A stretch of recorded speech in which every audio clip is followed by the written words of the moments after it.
সকালে উঠে এরকম বৃষ্টি দেখে মনটা ভরে গেল। ভাবলাম মনে হয় সারাদিন এরকম বৃষ্টি হবে আর গরমটাও কম থাকবে, কিন্তু তা কি আর হয়।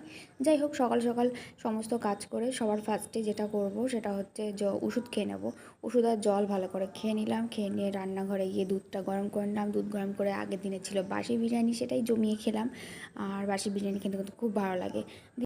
আজকে তেমন কিছু রান্নাবান্না ছিল না, তবু যা কিছু করতে হবে সেটুকু বাটা ঘষা করে কাটাকুটি করে রান্না চাপিয়ে দিলাম। আজকে রান্না করছিলাম আমের চাটনি, সেই জন্য একটু মৌরি বেটে নিলাম। আর করছিলাম কাঁকরোল ভাজা আর পাতলা করে মুসুরির ডাল।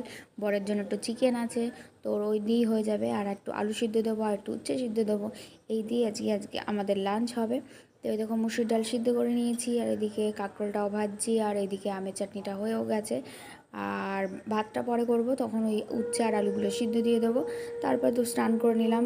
স্নান করার আগে একটু ফলও খেয়ে নিয়েছিলাম, তারপরে একটু পাঁপড় ভেজে একটু ডিম সিদ্ধ করে ব্যাস দুপুরের লাঞ্চটা জমি হলো।